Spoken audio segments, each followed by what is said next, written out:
ओम गण गणपते नमः। मैं अनु बजाज, ज्योतिष एडवाइज़र, आध्यात्मिक इच्छा पूर्ति यात्रा में आप मेरे साथ चल रहे हैं। शिव महापुराण की कथा में 6वां अध्याय सुन रहे हैं। ब्रह्मा जी बोले, हे नारद, मेरी ये प्रार्थना सुनकर भगवान विष्णु ने कहा, हे ब्राह्मण, मैंने दिव्य दृष्टि द्वारा उन उत्पातों का जो कारण जाना है उससे तुमसे कहता हूँ। आश्चर्य की बात तो ये है कि बुद्धिमान लोग भी पशुओं के समान मूर्ख बन बैठे हैं। उन्होंने निंदनीय कर्म कर डाला। तुम्हारे साथ जो ऋषि मुनि आए, ये सब इन्हीं की मूर्खता का परिणाम है। इन्होंने अपनी स्त्रियों को काम के वशीभूत हो शिवजी के शरीर से लपेटे हुए देखकर अपने ब्रह्म तेज का प्रदर्शन किया, जिसके कारण शिवजी का लिंग पृथ्वी पर गिर पड़ा। जब से वह लिंग गिरा है, तभी से ये सब उपद्रव उठ रहे हैं।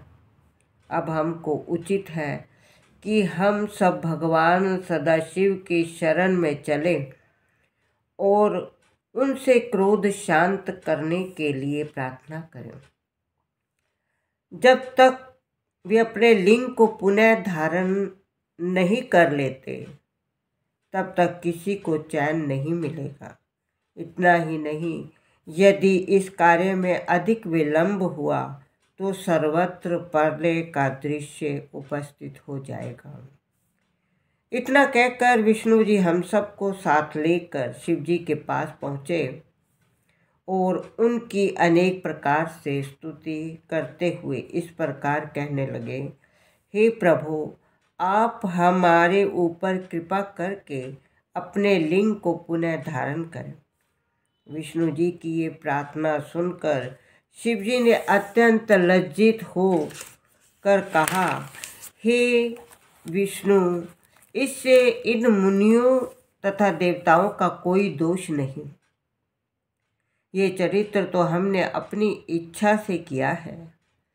जब हम बिना स्त्री के हैं, तब फिर हमें लिंग धारण करने की क्या आवश्यकता। अस्तु, तुम इसी दशा में रहकर आनंद प्राप्त कर लो। भगवान सदाशिव के मुख से ये वचन सुनकर सब देवताओं ने उनकी स्तुति करते हुए कहा, हे प्रभु, यद्यपि हमें आपके सन्मुख धृष्टता करना उचित नहीं, परंतु तो भी हम आपसे ये प्रार्थना करते हैं कि सती जी ने हिमाचल के घर फिर जन्म ले लिया है और वे तपस्या करके आपकी अर्धांगिनी होगी। अस्तु, आपको उचित है कि आप अपने लिंग को पुनः धारण कर लें।